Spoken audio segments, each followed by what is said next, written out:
Hey, so welcome back to Modern Retro. And is that recording? Yeah, that whole thing was recording. We have don't start it like that. Give us some warning. See, now you're just ruining it because I might not have started like that. I could have just started with a cold come in with a welcome back to Modern Retro, but now it's a welcome back to Modern Retro with, oh wait, you're recording all that shit? Oh, don't start with all that shit. Like, come on, you're doing a Rick voice. Rick voice. This is all meaningless.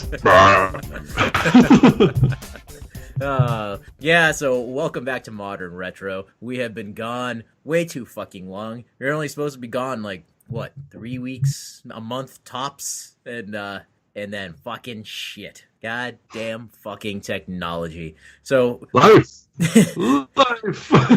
For anybody out there in podcast land that has been following us but don't follow us on social media for some reason, which I recommend you go to our Facebook page at the very least and like us on there. I rarely ever tweet, so we're on Twitter, but I don't tweet, and I am on Instagram. So, but you haven't followed us, you don't know what's going on. We took our like end of summer break because just like life's getting busy and shit like that.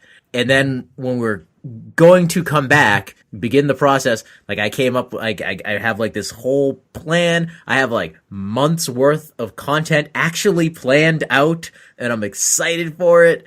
And we've been kicking around ideas, and we're like, we're gonna do this. And we got some sponsors. That's right, ladies and gentlemen, we have finally sold out. Modern Retro is brought to you by ThinkGeek and Audible. More details later. So how does that work? Do we like get paid? I get paid. Now? Hey. Yeah. Well, Cuba's going to be doing the show by himself now. Yeah, until this show is self-sustaining, nobody gets paid. That's what these sponsors are for. So a business takes care of its employees first, Cuba. That's who makes your product. We're a non-profit. What? Since when? Since when? Since we've been making no profit. That's why we signed up for this. So I'm strictly in it for the money. Non-profit by just sheer fucking doing it stubbornness. It's not non-profit by choice. No, I never said it was. Non-profit by default. So, anyways, as we were beginning our comeback, my laptop shit the bed, and since we don't record in person anymore like we used to do years ago, this is all Skype. This is all over the internet, and I'm the one that has the master recording. I record all the phone calls, all the Skype calls that come in. Well, we were shit out of luck with my fucking laptop crap in the bed. So it was like now we get that geek fucking Audible money. Well, people need to actually do it. They're not giving me money just to like mention their name. Oh, okay. If I did, every other word would be Think Geek or Audible. Welcome to the Audible Retro Podcast, brought to you by Think Geek.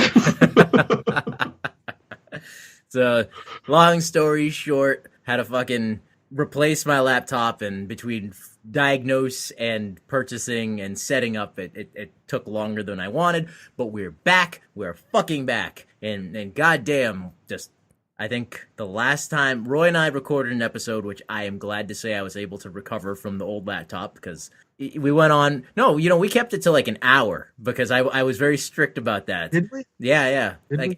Maybe a little over, but when I get to editing it, it will be an hour. And that was a good solid episode where we're definitely going to have to have a follow-up on that one. Did you get video for it? Yes, I did. I managed to save both. And the video is great. I don't like really the fact that we do video. That's all your bag. You think it's you get all excited about it. You love doing the fucking video shit. Me, I don't care about it. But the video for the Game of Thrones episode that me and Roy did is beautiful because he's doing exactly what he's doing right now. He is wearing his fucking skins and his armor. He's wielding what is that? Is that a Roman short sword, Roy? That's a new one. Got all sorts of shit. Who wants to come play? Come on, guys. I got claymores. I've got gladiuses. I've got dirks. I've got Damascus style, if you can see it, steel. Where are you getting all these? Don't ask questions you don't want answers to. I've got coyote skins with faces and paws attached to it. I'm gonna guess that everything came from his backyard. In one form or another.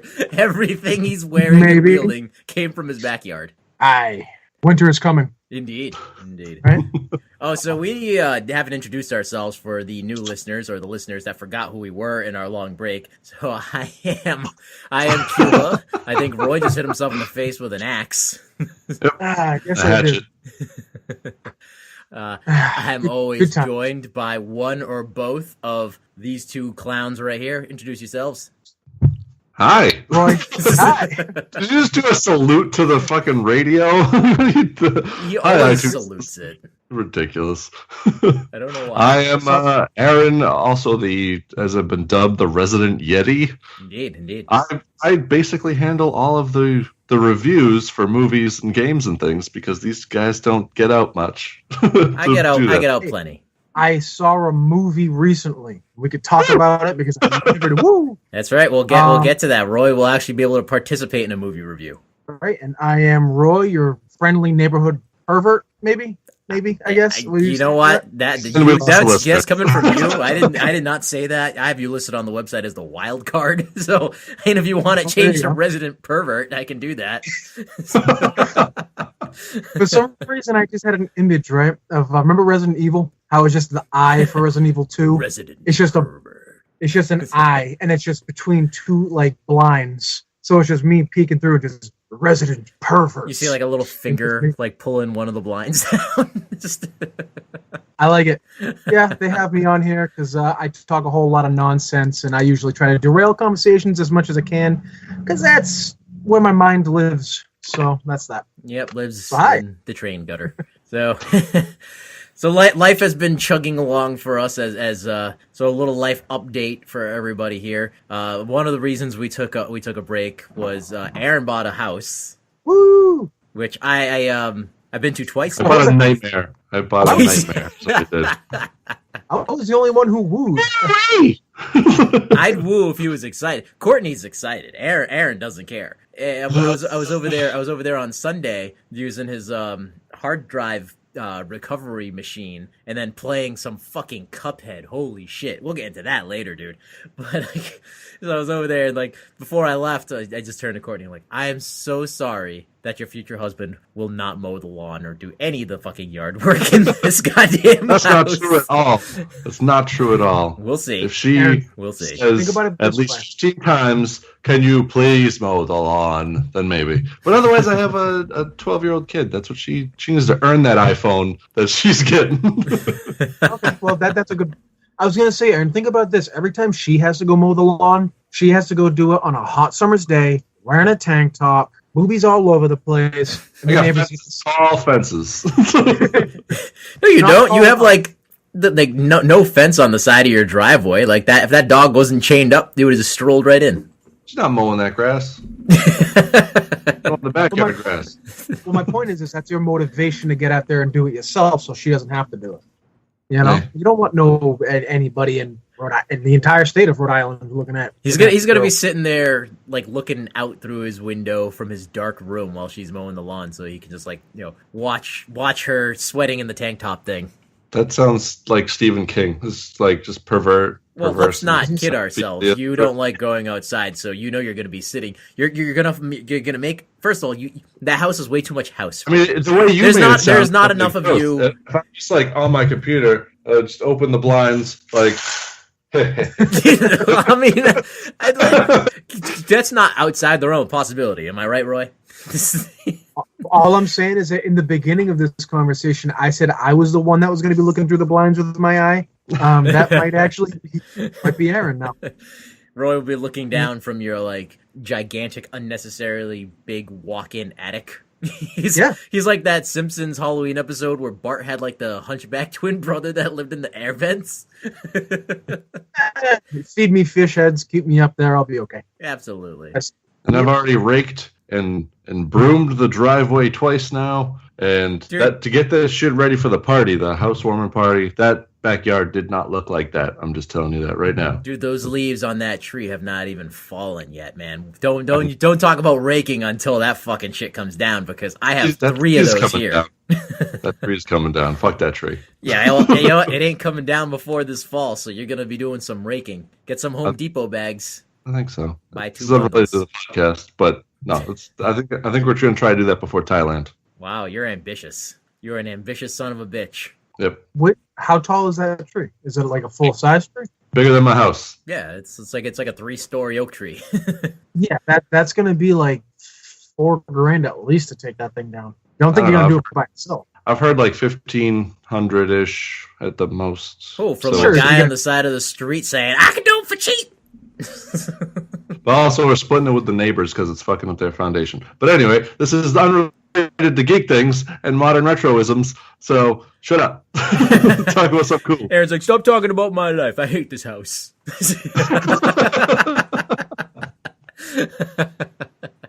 Roy, we took the month off because you have various house projects and stuff. But more importantly, you are getting your house ready for the return of a very special guest. I should call him in here. You should call him in Sure. there. Like, tell him, come in and sit on your lap. Superfan Pat. Superfan Pat. Yeah, Superfan like, Pat, who come here, ran Pat, away come from here. us and Come disappeared. here, Pat. He disappeared into the mountains of Virginia, and I don't know what prompted his return. I can only speculate, but he is back. You prompted his return. Yeah, you. That's all. Yeah. I hounded. I was like, "Come back, please come back." I was like, "I will let you. You will live with me. We will join forces. We will create a strong family. We'll join our houses into one."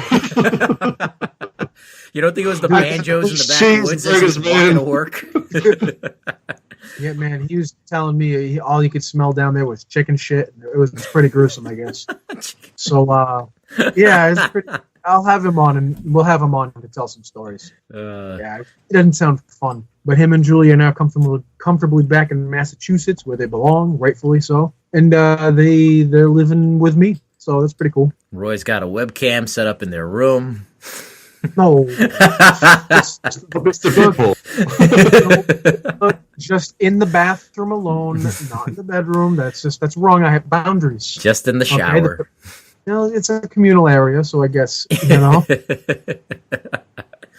So, and what about you, Cuba? What do you got going on that was so fancy schmancy that you had to take your time away from the sanctity of this podcast? What I have, we had like fucking weddings and birthdays and I got another fucking baby coming.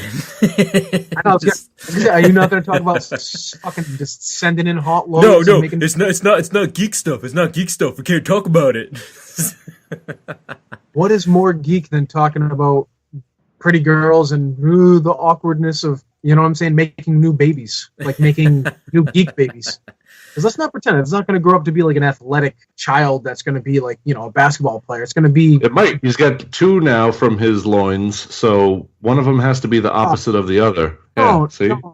Don't say that. Modern retro casts. Oh, you want to talk about geekiness when it comes to children? I mean, I guess both of my current ones are fairly geeky. I mean, if you can count a 20-month-old geeky, I mean, his name is inspired by 3 various geek things. So I mean, I hope I can use the girl name, because I just so want to use the girl name that we picked out that we couldn't use last time. So we'll find out. But yeah, you want geeky, and when it comes to kids, wait and see if I have another girl that I'm allowed to name. And we don't get a preview, we don't get a taste of it now. Are you guys going to do that big name thing like you did with the last one? We're gonna come up with something. There's always I always say there's always an excuse to throw a party. So it's not like a baby shower thing, because we don't need anything.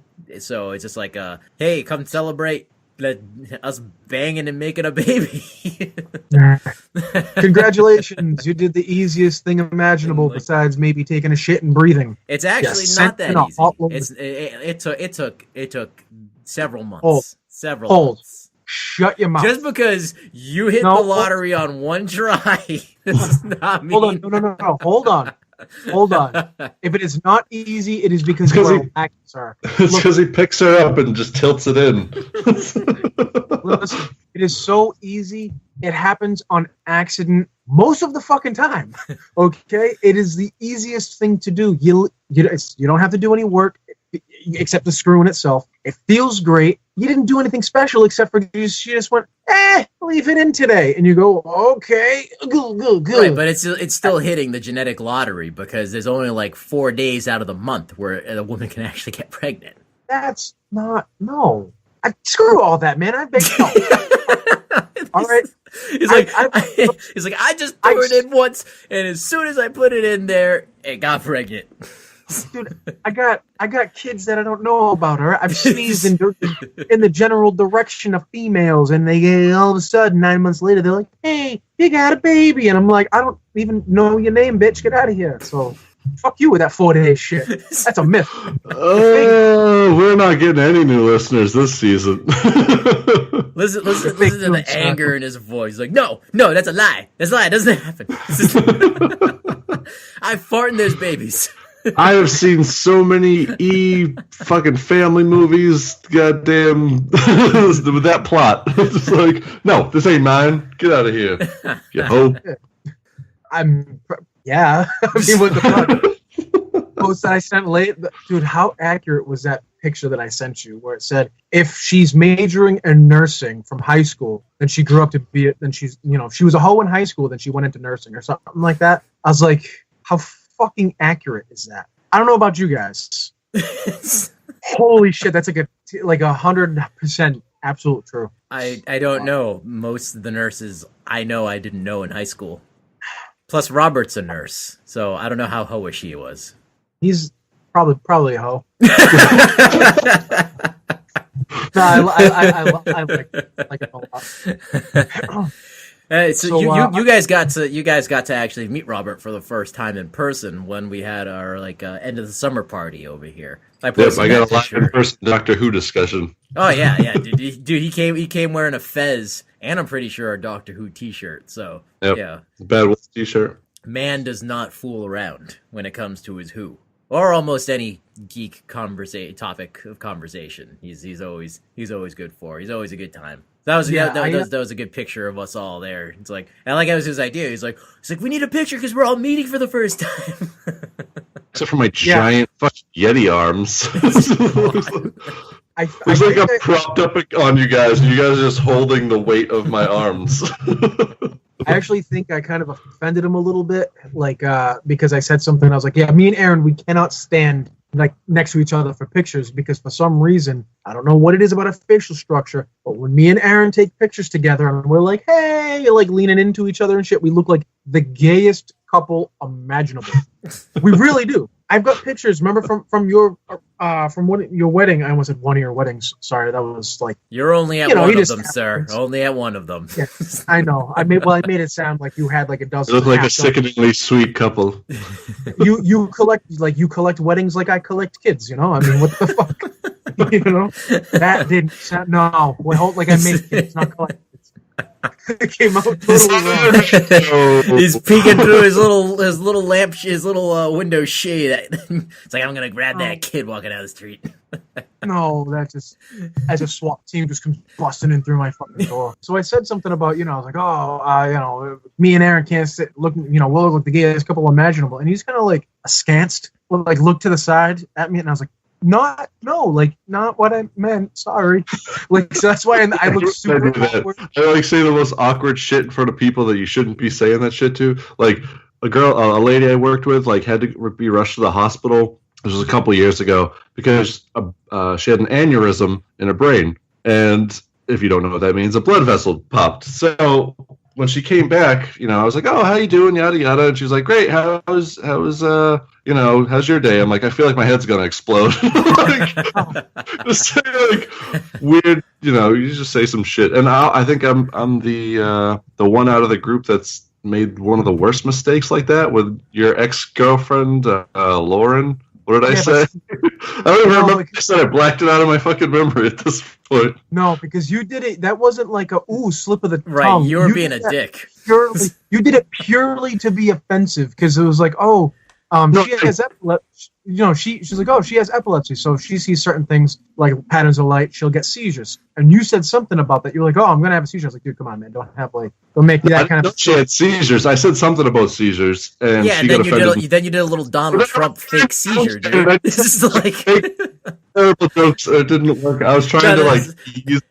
mine is that. So I've done the same thing. Like I was at the funeral for a friend of mine, like almost 10 years ago now, and I hadn't seen her father in maybe like 6 years before that. So you're making your way through the line of the family members and stuff like that, and I get to her dad, and he's like, "Hey, I haven't seen you so long." I'm like, "Hey, man," I'm like, "It's good to see you. How's it going?" And he kind of like looks down. He goes, "Well, it's been better." And I was like, "Fuck." That's like my go-to greeting. Like, "Hey, how's it going?" It's just like, but I'm like, shit. Well, I got a dead kid, so not so good. Yeah. It's like. Movie, you too. Hey, yeah. Moved on real quick. I could never come to this theater again. Hey, Roy, you like books? I love them. You like books about a clown written by a creepy man, don't you? Yeah, I love reading books about creepy men and face paint and wigs. And yeah, that's what I like to fill my Saturday nights with. If you also like filling your Saturday night with creepy clowns, Creepy men. creepy clowns and men, You'll love Audible. you will, because you can sit there, relax in the dark, and Audible will read all the creepy clownness to you. I don't read books. I listen to the audio books while I'm driving in my car. It seems like a weird one if you're pulling up to a stoplight and that orgy scene comes on to narration. I think that might be a little weird.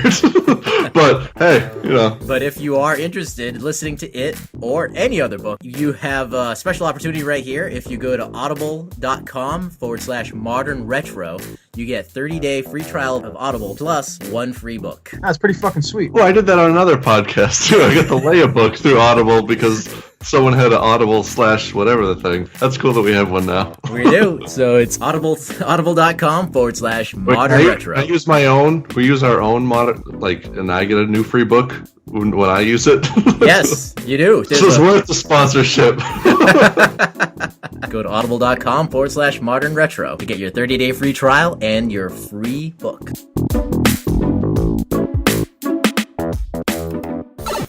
So, Cuba, what's going on? What topics do you have put aside for us today? Oh, boy. What up, Irvin? Oh.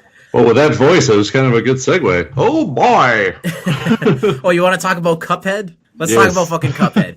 Dude, first of all, I'm pissed that this is not on PlayStation 4. Because when I was playing it with you the other day, I fucking hated it. But now, I want to play It's addictive. You want to play it.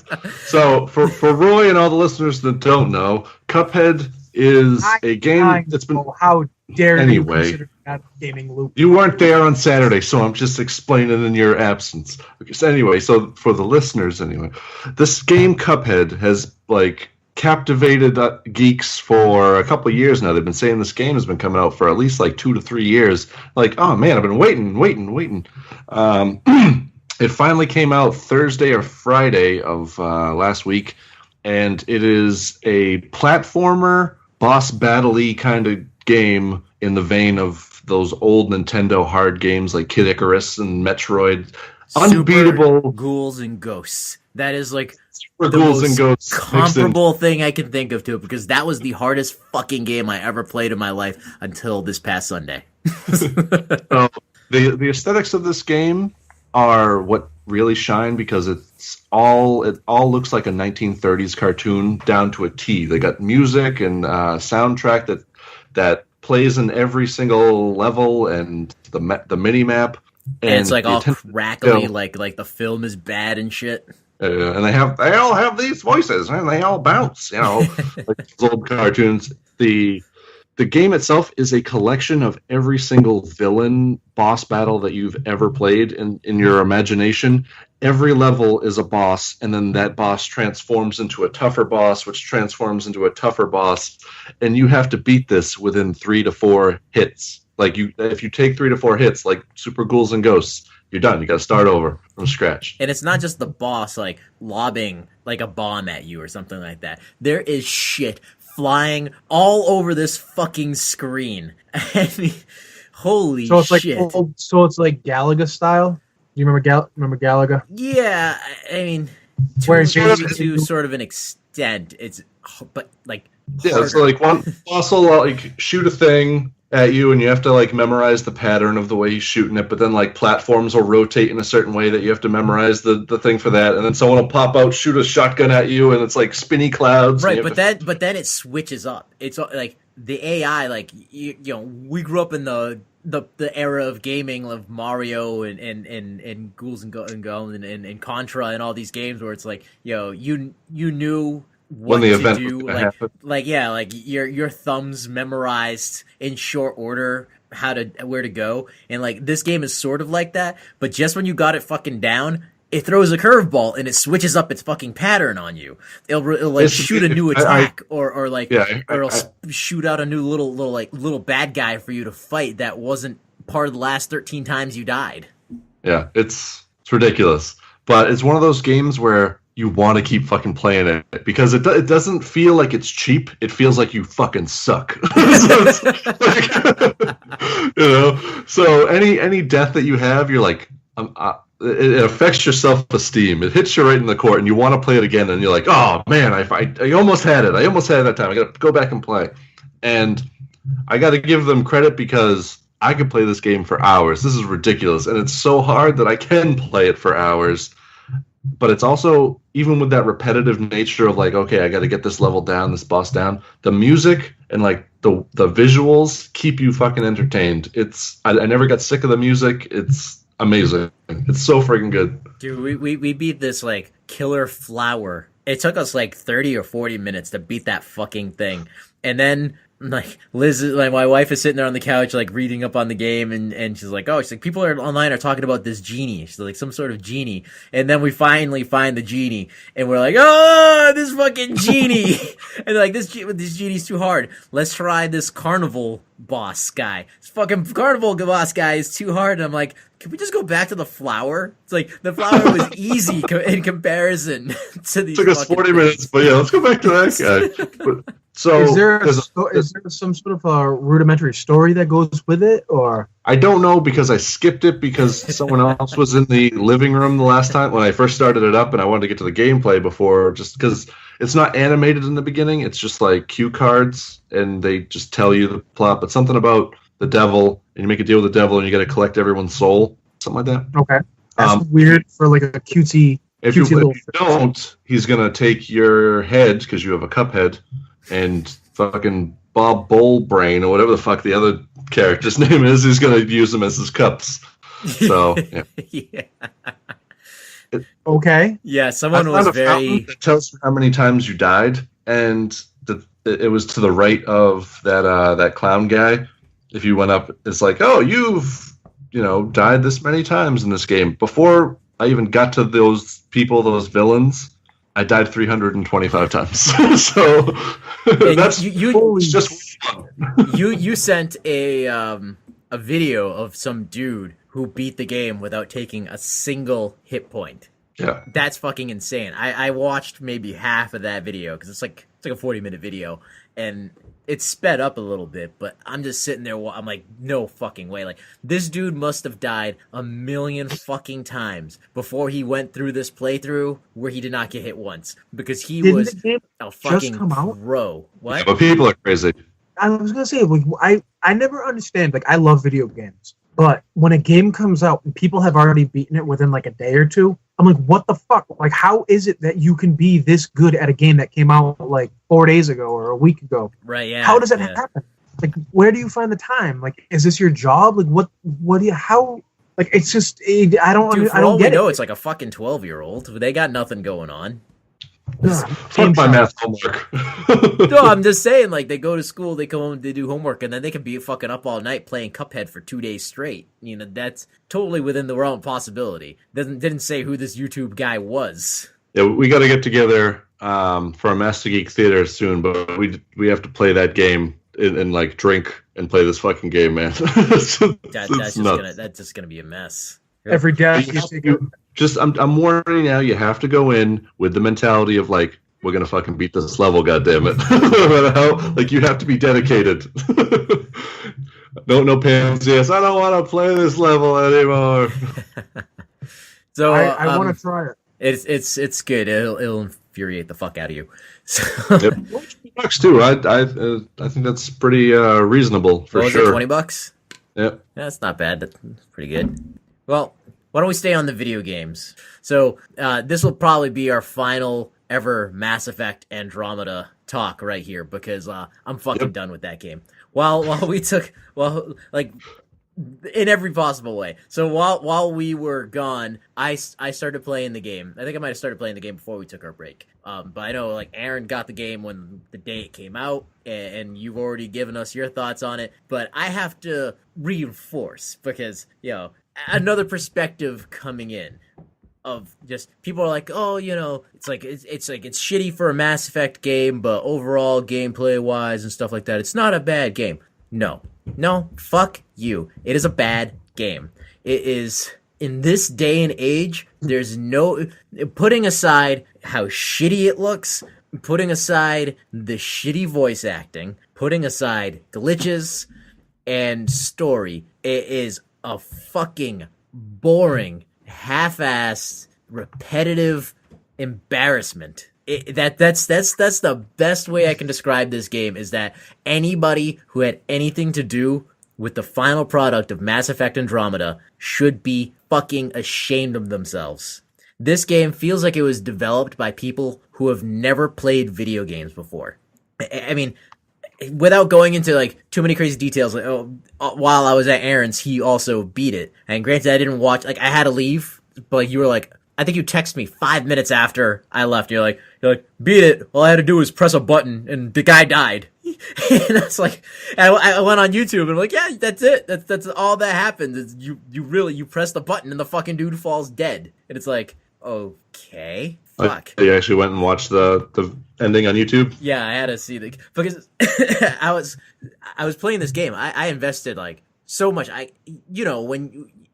Beyond just any Mass Effect, when you're playing any RPG, at least me, I'm pretty sure both of you guys, you are doing like every side quest that you can do to level up, get new weapons, and just because usually doing side quests are fun. Not in this fucking game. Every side quest, there are millions and millions of fucking side quests. They went to the Fallout school of side quests and flunked out, because every side quest in this game was the same stupid, boring, does not further the plot, repetitive side quest. They're all fetch quests, right? They're all like, scan this thing here. Now drive all over this massive map on this planet and scan 3 more of them. And then go talk to this guy who's on this other planet. Why can't you call him? Because. And talk to that guy and tell him that you completed the quest. And he's gonna say, thanks, Pathfinder. And you're not gonna get any fucking experience points for it. It's just like, So really? Then what's the point? Then what's the actual point? Like, besides just padding gameplay, there's no like overarching point to the game to have these in? Not really. There is, but it's so fucking pencil thin that it's like, okay. At one point, I got so sick of side quests, and this was around the time that we were taking the break. I'm like, I'm done. Like, I'm making the conscious decision that I'm not going to be doing these side quests because they don't fulfill me in any way, shape, or form. I just feel like it's a slog to get through, and like, it's just padding gameplay. And like I said, I keep having to watch these fucking same loading screens over and over again because you got to go here, you got to go there, and it's pointless. Like, why can't I just instantly teleport, motherfucker? So, yeah, it's pencil thin. There's maybe 3 or 4 events out of the entire game that are connected to an overarching plot, and they don't have any wow factor to them whatsoever. No, there is no drama in this game. Like, there are moments where, like, you can tell it's supposed to be dramatic and it's supposed to be epic, but it's just done so flatly. Like, in the original Mass Effect trilogy, when characters would fight each other in, like, the cutscenes, in, like, the movie sequences, there were good fights. Like, they sounded like, you hear the armor clacking against the armor, and the cameras would zoom in and out and be shaky and shit. And here it's just like two people standing like fucking plastic dolls. Like the most embarrassing fight was like these two Krogans that were like battling for like supremacy. And it was like a 2-second quick time movie event of their fighting. But like one threw a punch, the other one dodged, the other one like punched and then headbutted it. And then the battle was over. And then gameplay resumed. And it's just like, what? Yeah. It's just, yeah, like him, I was so fed up with these. I was so fed up with the game. I started at first, I'm like, okay, it's some kind of cool things here, kind of, and this and that, but then like, nope, it became such a chore. I was like, I'm just gonna beat this game because I've already invested so much in it.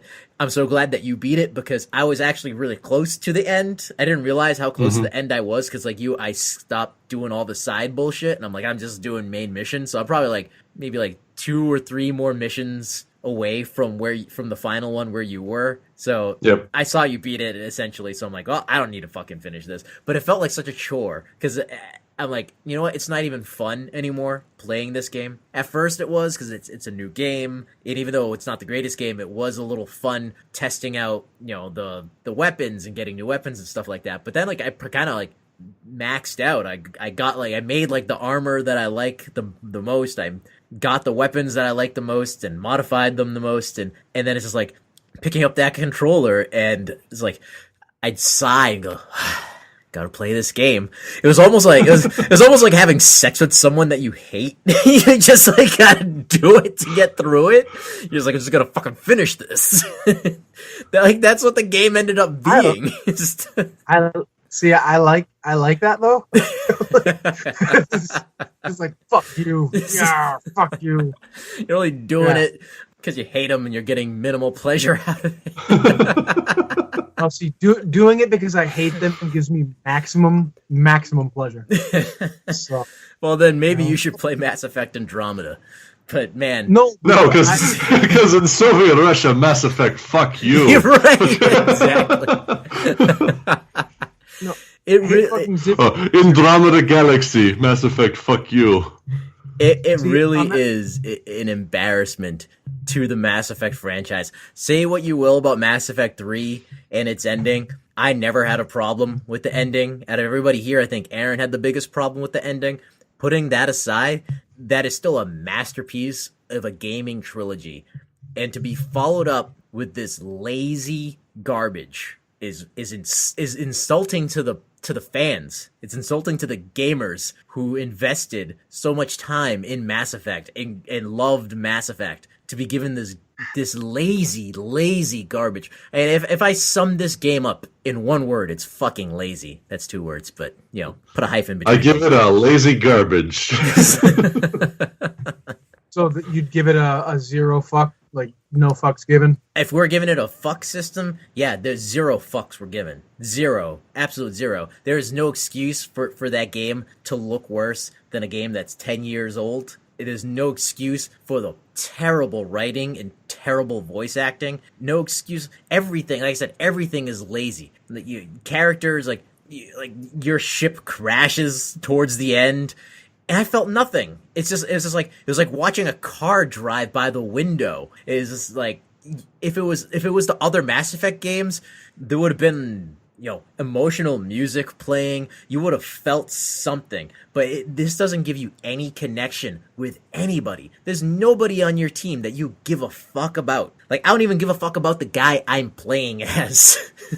Basically. Yeah, because he doesn't feel like, an embodiment of you is the major thing. The thing that did it for me, were like a good portion of the game, I was like, it's not a terrible game, but I mean, is it terrible? But there's some good things. And then I got to the Asari arc, and all the faces were the same on the Asari arc, and I was like, yeah, fuck you. They only that's the laziness, right? It's not just the Asari arc; it's the entire game, all game long. Every single Asari has the same face. And oddly enough, I don't know if you really noticed this, but I did. Like, the Asaris had the best animated faces. Like, they showed their emotions and facial expressions better than any other character in the game. And it's like, they're like, yeah, we nailed this face. We get the most emotion and everything out of this face. Use it for all the Asari. It's just like, because In the other Mass Effect games, every single person, every single alien, they're all unique. They're all distinct from each other. You can put 4 Turians together and tell a difference between them. In this one, they're all the same. They might have different, like, facial paint, but they're all the same exact fucking thing. All the Krogan males look exactly the same. All the Krogan's females look exactly the same. All the Solarians look exactly the same. All the Asari have the same fucking face, and there's only, like, 8 human faces for both sexes? It's abundantly clear that they only made 8 faces total and just recycled them everywhere. It's terrible. All right, now gameplay aside and all that, how was the story in general? The Mass Effect is known for having a sweeping, epic, awesome story, and this one actually looked in the trailers. Obviously, this is going back like a year or two. The trailers made it look like it had a lot of promise. How did that end up? It had It starts promise. It had promise, yeah. So what's the name of that voice actor there? The first one, Clancy Dan- Brown. Clancy Brown. It starts off with a Clancy Brown narration, and you're like, yeah, like what all these people are talking. Like, what are these people talking about? This has got a Clancy Brown intro. It's coming along good. They got a cool little like intro where he's talking about the universe and going to another galaxy for humanity, you know. And then he dies. So then you are left with a vacuum of actual notable talent throughout this entire game. And Which- like the idea of going to the Andromeda Galaxy to colonize it on the surface sounds interesting, but then you think like, isn't the Milky Way galaxy full of hundreds of thousands of stars? Why do we need to send people to Andromeda? And then other people go, well, the Reapers. It's like, okay, well, this happens before the Reapers invade. So, you know, on the whole, the galaxy does not know or believe that the Reapers are coming. Okay, so then people say, well, this was financed by a mysterious benefactor who probably believed Shepard and knew the Reapers were coming, so they did this as a way for, you know, the main species of the galaxy to survive. Okay, if we want to go down that route, fine, I'll get behind that. But then it's so stupid because it takes them 600 years to get to Andromeda, traveling through dark space at least the speed of light, which is not possible. Like, they have speed of light travel, like faster than light travel, but it's never been said how fast that is. The whole point of Mass Effect is that without the mass relays, you're not going very far into the galaxy. Right. So I don't know how the fuck they get to Andromeda without using a mass relay in only 600 years. And then once they're in Andromeda, there's supposed to be a handful of planets that they were surveyed from the Milky Way galaxy somehow and deemed to be like habitable, perfect worlds. And then they get there and they find this like dark matter storm virus that's like invaded the cluster that they've chosen to colonize, and it's fucked all sorts of shit up. It's basically a thorn bush in space. Yeah. So. that fucks you up. And all their worlds are not habitable now. Like, you know, one's full of radiation, one is Hoth, one is Tatooine. Really, to be honest with you, all the classic biomes of So like they're all uninhabitable, but then it's like 600 fucking years. Like, who the hell? Like, how would you? The planning doesn't make sense. That like even if the Scourge didn't hit these places and stuff like that, and you know it's going to take you 600 years. That's 600 fucking years for some native alien to move in and colonize this world that you're staking your claim on. You know, so it's like a far-flung story to begin with. And in this new galaxy, you come across one new race. One. That's it. Just one race. Well, technically two. One good one bad. But they're basically one race. Spoilers. Anyway. What a twist! And the whole thing is about this bad guy who is abducting They're space the Mormons. one race. They're space Mormons. They're going around. They invaded this cluster. This cluster that you want to be in. It's 600 years ago. This Scourge came. I don't know if they explain where it came from, but the Thornbush came, fucked shit up. There's leftover technology from an ancient advanced race that people don't really know how to handle and shit like that. Then the fucking space Mormons come in and they abduct. They either kill you or they turn you into one of them. Then they call them the Chosen. Yeah, and you're part of their space church, and that's kind of it.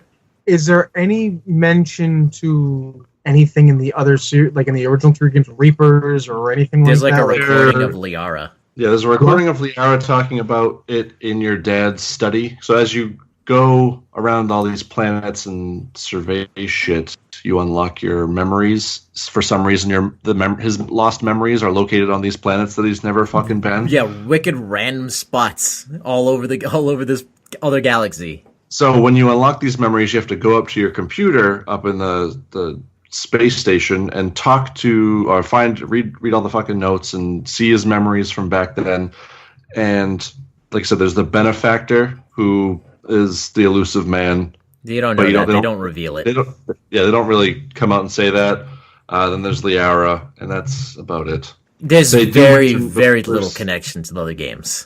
Well, see, that kind of sucks because there's a lot of cool stuff you could do with that. Because the Reapers don't only affect the Milky Way; they affect basically the greater universe. That's what it was always. No, right? I'm pretty sure they only affect the Milky Way. They were created in the Milky Way, and they sleep just outside the galaxy in the dark space, and then they come back every 50,000 years, and then go back to dark space. So it's only the Milky Way.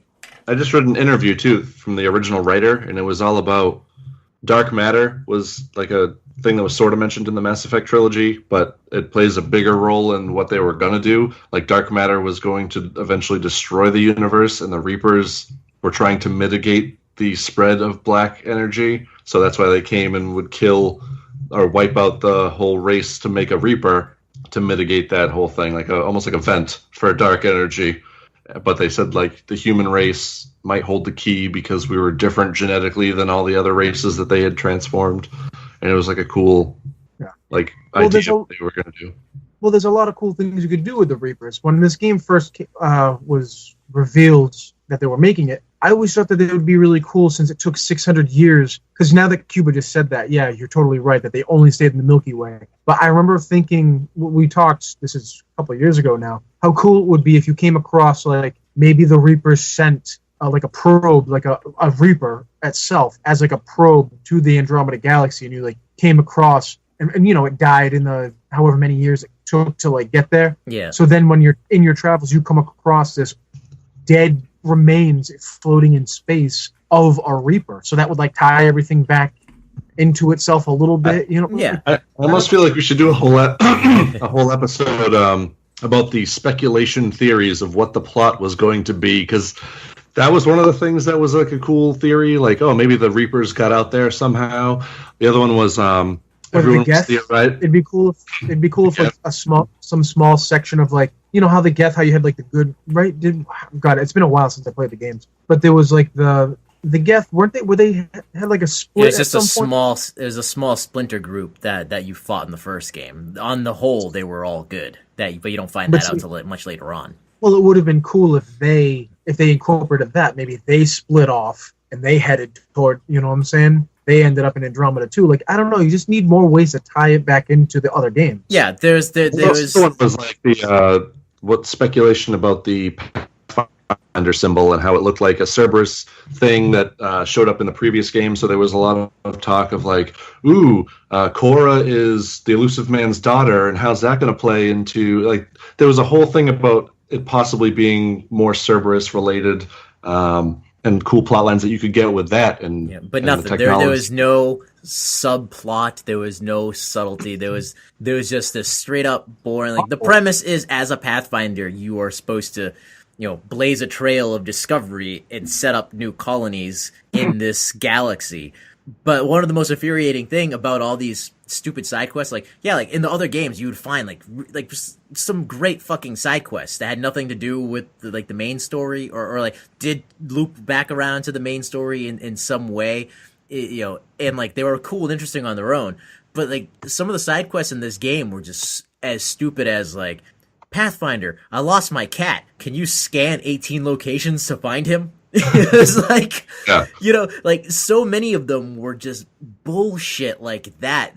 And that's why I stopped doing the side quests. It's like, it's not discovery. You're not exploring in this game. You're literally doing everybody's chores. And in the old games, you'd be like, it's like, oh, Shepard. He's like, my brother moved to this colony. He was attacked. If you could track him down for me, that'd be great. And it's like, okay, maybe I'll do that. And then you do it. Well, because it's heroic. It is. It's like, okay, well, because it would make it thematic, where it's like you go to that village or that colony or whatever it was, and of course, inevitably, it would have been destroyed and in flames because of whoever, whatever, whether it was the Geth or the collectors or whatever. Perfect example of side quests compared to the original trilogy and this one. So yeah, like in the original Mass Effect, you had a side quest that was like, oh no, we lost track of this base, but it went dark. Can you go check it out? And you like discover that, you know, a Marine that used to work for Cerberus who's getting tested on, like, took it over, and, you know, a cool plot, like a cool little mini game plot. Right. This game is, like he said, you know, find 3 of these things. So you already know you have to find 3 of these baskets, and they're located around these 12 locations. You're like, that's not fun. Or a similar thing where someone in Mass Effect Andromeda goes, oh, I can't find my girlfriend. Like, she went to this planet, off planet, and I haven't heard from her. Can you go see if she's okay? And you go there, and she's like, I don't want to be with him. He's a loser. Go tell him that I'm not coming back. I'm like, bitch, go tell him yourself. Like, fuck. Yeah, I did one of those, and it was like my daughter was sitting there with me I was playing the game, and I could tell by the conversation it was going to be one of those. It was like, yeah, you know, they went to this colony and they disappeared. I don't know, and like I think I chose a spot and I went like, it's like, that's too bad. But yeah, well, this Mass Effect is just, I gave it the benefit of the doubt, and it's disappointing is not even the right word. They took everything wrong with Mass Effect 1 and they amplified it. I want a fucking refund. I paid like the most for this game. I paid nothing. I found it in my mom's store and I took it for free. So I am glad I did not pay a fucking penny for it. I got nothing for it. I got nothing to show. Yeah, fuck that game. So Yeah. this is the final verdict on Mass Effect Andromeda is fuck it. Fuck that game. That's what I say. That fucking game. It really is a step backwards for the franchise, an insult to the fans, and I think as far as I understand, it killed the Mass Effect franchise. They're not making a sequel. They're not making any DLC. They shut down the Montreal office that most of the work was done in. But you know what? They duped the population and got their money. Like, EA released its statement saying that, you know, they made better than expected profits this year, and specifically cited Mass Effect Andromeda. And it's like, you motherfuckers. Because they released you know, I as Roy and I always say, never fucking sign up for a pre-order. Never. Because the game will always be available. There's always copies of the game. I don't care what they throw in with the pre-order, you'll always be able to get your hands on it. They duped everybody in with the fucking pre-order, and you know when a movie is bad and they don't let the people give reviews until after the movie comes out? They did that with this game. Anybody who played like the betas and tests and all that, they would not allow... They actually made you sign up for EA Access, which was a $5 fee, so you could play 10 days earlier. And then you're not allowed to give a review about it. You weren't allowed to say what you thought of the game. So, you know, everyone's all psyched out because it's Mass Effect, and the cinematics look fucking beautiful, but that was only for like commercial purposes, because even the cinematics in the game do not look as good as they did in the fucking commercials. So all these people fucking pre-ordered, they got the game, they got this shitty game that they did not know was shitty beforehand because there were no reviews, and then, you know, even you sell that game to GameStop 2 days later, EA already got their money. They made bank, and they're laughing at us. They're fucking laughing at us to their shareholders. EA pulled a Negan and walked up to you and went, see what I did there? I stuck my dick down your throat, and you thanked me for it. Yep. Yeah, I stick with what works. I really do. Like, I I went out and I bought The Last of Us Remastered. Oh, that was the last God. game I bought. That's fucking, I know. dude, that's fucking great. I actually haven't finished Ellie's little side, like, prequel quest. I need to do that. But I mean, I played, Well, I bought, and I own the remastered. I beat it like a year ago. It is, that was fucking beautiful. Well, I was gonna say something.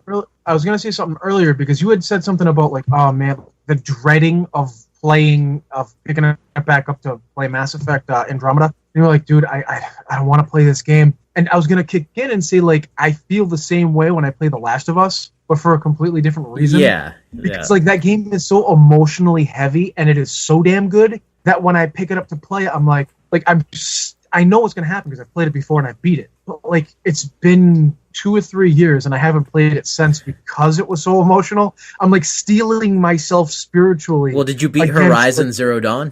Yeah, I played that. Okay, I mean, because that was a fucking phenomenal game. Yeah, but it didn't have the knife in the gut that it gave you feels, and then narrative wise, beyond its beautiful stellar graphics, narrative, it was a fucking solid story. Oh yeah, absolutely. Completely original, and Andromeda had all the framework it needed. All the pieces were there of the puzzle. They just needed to be put in the right spot. And it was like, we could workshop, the three of us, in about 15 minutes, a better cohesive story than what they did. They took all those jigsaws and just flipped the fucking table over and said, fuck it. They took all those pieces, threw them on the ground, and pissed on them. It breaks my heart because I love those 3 games. It's like they had a house that was already built, and all they had to do was put like a small extension on, but instead they just burnt the house down. Yeah, dude, they shit across the mantle. It was awful. It's just everything that was good about that. This game the original 3 were so good. Aaron basically fucking forced me originally to borrow one of his Xbox 360s to play. Like, yeah, he threw it in like a Shaw's bag. Yeah, he just like whipped it at me, and and he was just like, "You're gonna play these, and you're gonna love them." And I was like, "Oh, Jesus, fine." And he was right. It breaks my heart to think that they fucked that game up so badly. Yeah,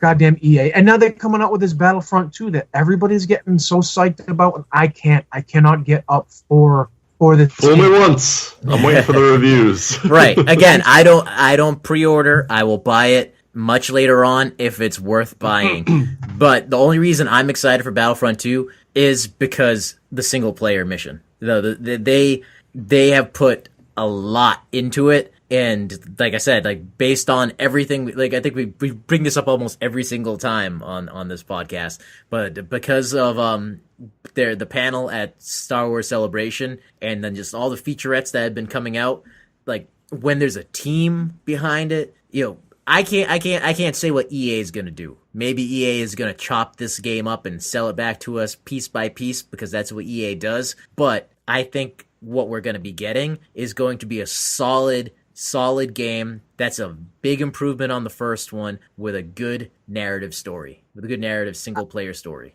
I hope. I mean, that would be in line with how the first original 2 Battlefronts went down. Mm-hmm. You know what I mean? The first one was okay. It was good. Yeah. But it was really just more of like a take control of this, get the command point. Yeah. It was like run and gun and like right. And the second one had like the space battles. It had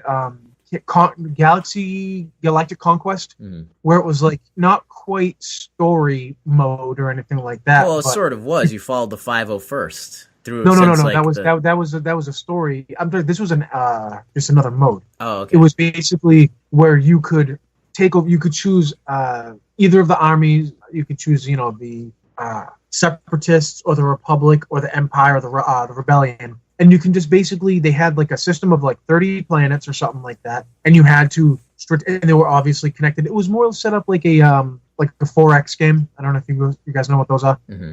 It's like explore something, exterminate. Well, basically, you have to take over planets that are like connected to each other. But you have to do it strategically and place your forces in certain areas. You have to take over the space forces before you go into a ground combat type thing, and you would eventually take over the entire galaxy and take over. I think to take out Mustafar if you were the Republic, you had to take out Mustafar if you were the Republic to like beat the Separatists. It was just a cool extra mode that you got hours and hours and hours worth of gameplay out of, in addition to the story mode, which was fantastic. I don't know. I mean, I'm just really hoping that it lives up to that, because the first one didn't. I know you guys played it and you guys thought it was great, or good in Cuba's case and great in Aaron's case. I couldn't get up for it, man. It wasn't worth the money for just multiplayer, but graphics wise, and I mean, it was fun. But yeah, I mean, I don't like these strictly multiplayer games. Right. I mean, I feel okay with my purchase of it because I waited. I got rid of my pre-order after playing the beta, and I didn't actually buy it until a year and a half later when it came out. It was the full game, and it was $40. I'm like, that seems worth it. So I bought it then. See, I wouldn't have bought it for $40. That's a $20 game. It's only multiplayer, and it handles like shit. Everything in that game was beautiful and sounded beautiful, but it just was not a good handling game. Every time we played it, what was I always saying? I was like, dude, I can't do what I want to do with my character or my vehicle or whatever it was. I was getting frustrated. R2, why you no fly straight? Yeah, well, no, it just flying straight wasn't the problem. It was any kind of acrobatics you wanted. Speaking of acrobatics, you guys went to go see a movie about a clown. Is that like a circus? Yeah, that's a segue? fucking segue to It. All right, talk That's about a circus segue. talk about fucking It. Not to spend too much time on it. We saw it separately. I saw it with my mom.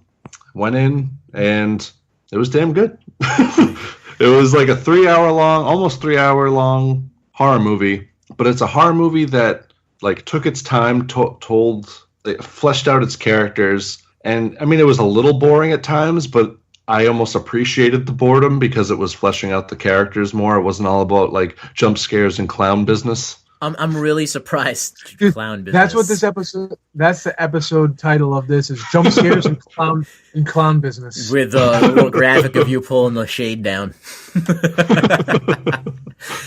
I was really surprised with how well. I mean, I think as of the recording of this, which is today's October 3rd, I believe it's still number 1 at the box office. I think it went down in its second week and then came back up in its third week. And I was like amazed. Like I've never read any Stephen King books. I know, Roy, you have like all of them. But I remember the first It, not a huge fan of it. There are people that are, but I never cared about it. I'm not a huge horror person. Curry, man, Tim Curry. Yeah, he was great as there. I got it right here. He was great. But overall, like it's not like a movie where I'm like it's not one of those dip into the well movies for me.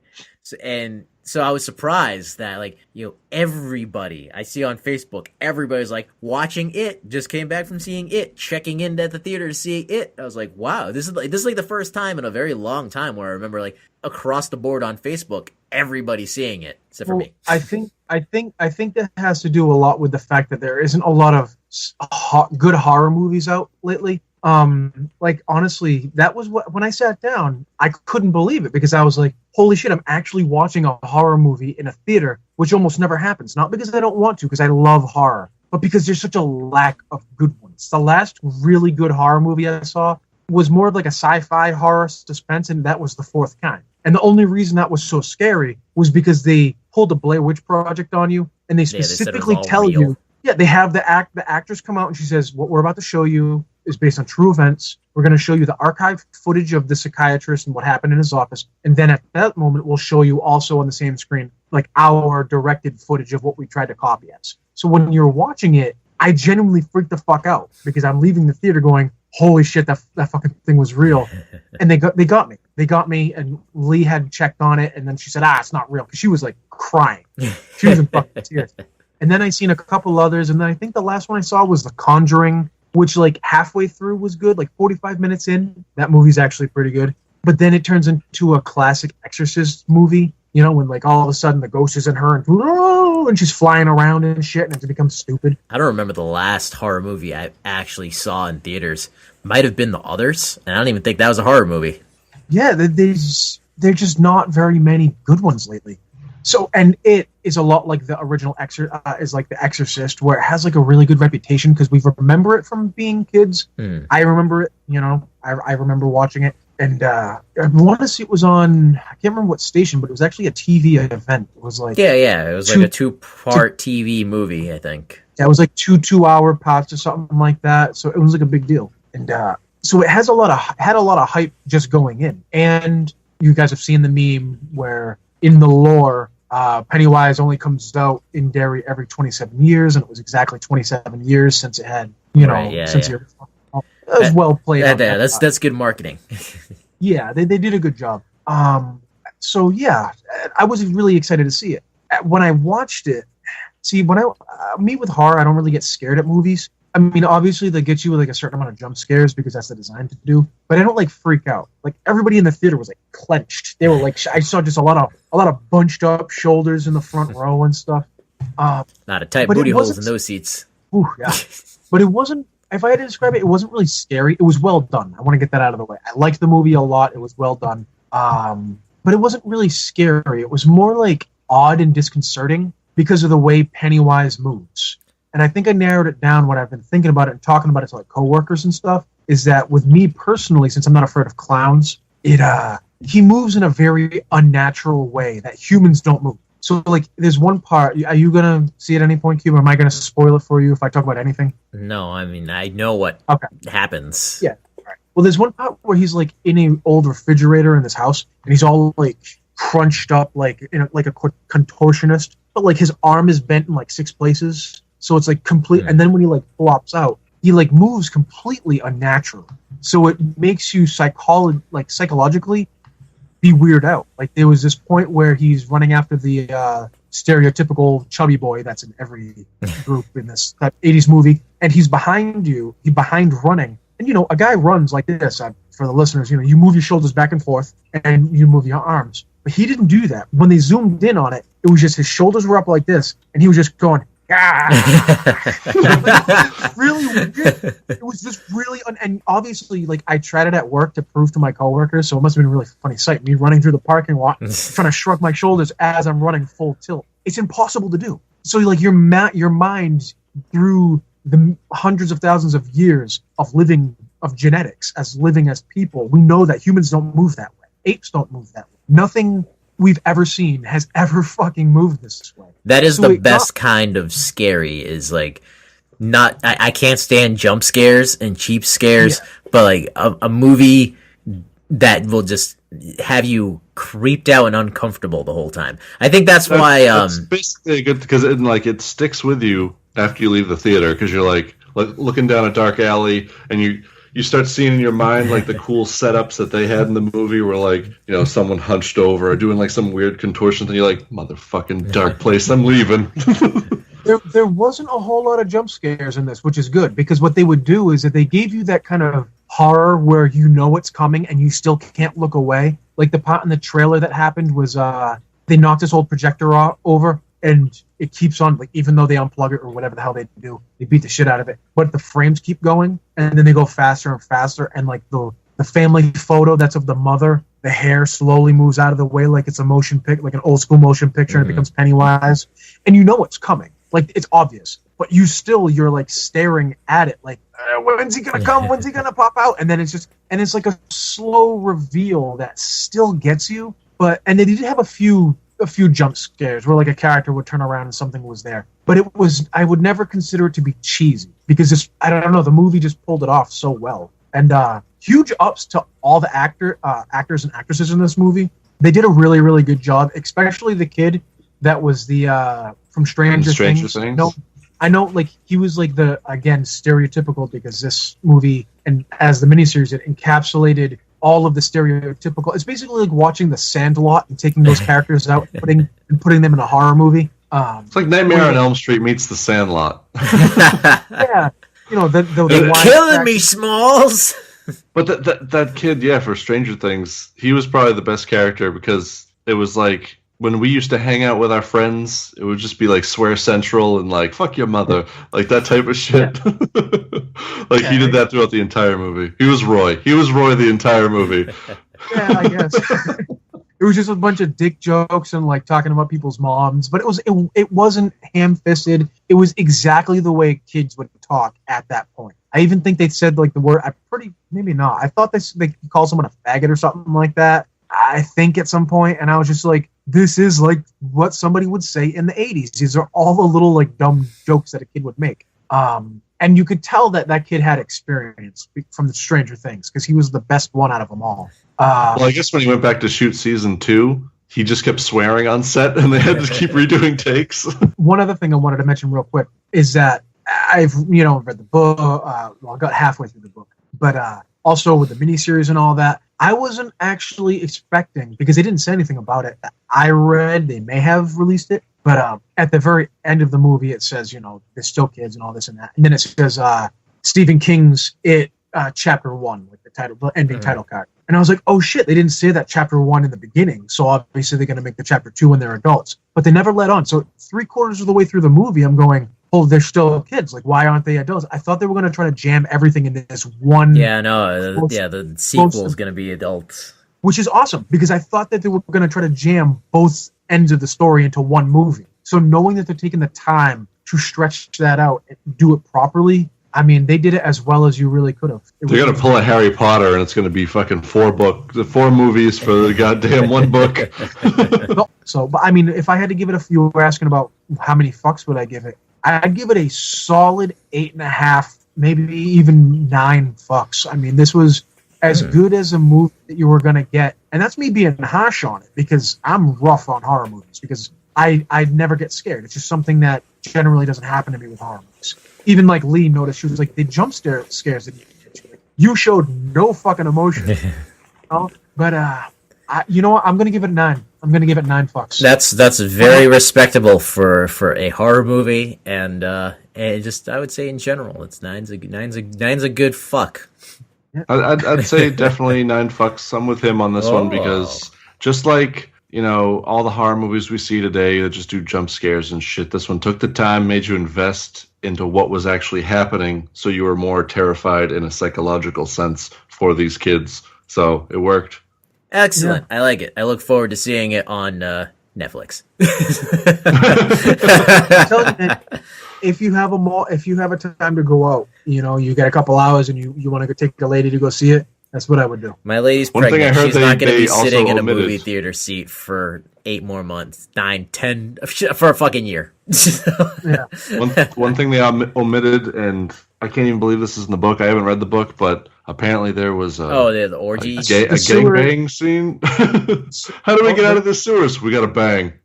Well, number one, it's a sewer gangbang, and it's consensual, mind you. Now, as a connoisseur of consensual sewer gangbangs, I must say. But I heard it went in depth in the book. Like you read. It was like 3 pages long. Yeah, and 12-year-olds, like gross, yucca. Man, yeah. What's he doing? Is it kiddie porn if it's like fictional 12-year-olds? I don't know. Has Stephen King been investigated? I feel like in a couple of years, something's going to come out, and all of his works are going to be just worthless now, like Bill Cosby. Like Well, one thing I'll say about him is that, one, hugely prolific in the 80s for drug use and alcoholism. He doesn't even remember writing Cujo. He wrote Cujo in a weekend. He looks like he's had multiple strokes. So yeah, no, he just I don't know, man. There's some questionable shit. But yeah, good movie, and I would go see it if I were you. We've been rambling for a while now, but hey, it's our first time back. There's so much to talk about. We didn't even get into, and I'll leave it for another day, of our thoughts on Colin Trevorrow out as director of Episode 9 and J.J. Abrams in. So that could be a topic of discussion for next week or coming up soon, for sure, because we definitely got to devote more than 5 minutes to that. And we got a good Game of Thrones episode coming out in the not-too-distant future with Roy and myself. We got some good topics of conversation and debate coming up Robert will be joining us from time to time here and there, possibly some other guests as we encounter them and can schedule them to come in. We got some new segments coming up this weekend. Aaron and I are going to go see Blade Runner 2049. We are finally going to get around to doing our Master Geek Theater in the not too distant future, so maybe we'll kick that one off with a viewing of the original Blade Runner, and just to celebrate 2049's release this week. And that's all I got to say about that. Thank you guys for joining us. You can find us on the interwebs at modernretrocast.com. Send any hate mail to Roy. Anything else pleasing, you can send my way at modernretrocast@gmail.com. And that's where you send. That's where you send all the dick pics. All the dick pics. What? No. Yep. The Modern Retro Podcast Gmail or whatever the hell you said before. Dick pics. Do it now. /dick pics semicolon. It's just gonna be me. It's just gonna be me, like a million of them. Just a million fucking dick pics. I'm just gonna stuff your mailbox with Polaroids of my dick pics. How's that? I don't need to fucking see your fucking little curlies. Little. What are you talking about? Come on now. Come on. And as usual, you can always find us on Apple Podcasts, iTunes, Stitcher, and anywhere you listen to your podcasts. Tune in. You forgot tune in. I said anywhere. Anywhere they listen to the podcast. Ladies and gentlemen, have a good night. Later, guys. Bye. Hey, Georgie. Want a balloon? The Danny Round. I'm Pennywise, the dancing clown. Now we both know who is who, so we're cool. Yeah, Georgie, we're cool. I know you really want your boat, so won't you take it? Go on and take it. Just reach and grab it. I can't wait to bite on you. The hunger's overdue. Let's make a human stew with all your friends in too. I wonder why so many kids of Derry go missing. It's 'cause I'm feasting and no one's listening. Now you're the last of the family seed. Lover's blood runs under the street. I wonder if Bill knows anything about me. But I'm not just hunting you, Billy. All children look yummy and dairy. I am the ultimate evil, lurking a sewers like a rat. So tell me, where's all the kitties at?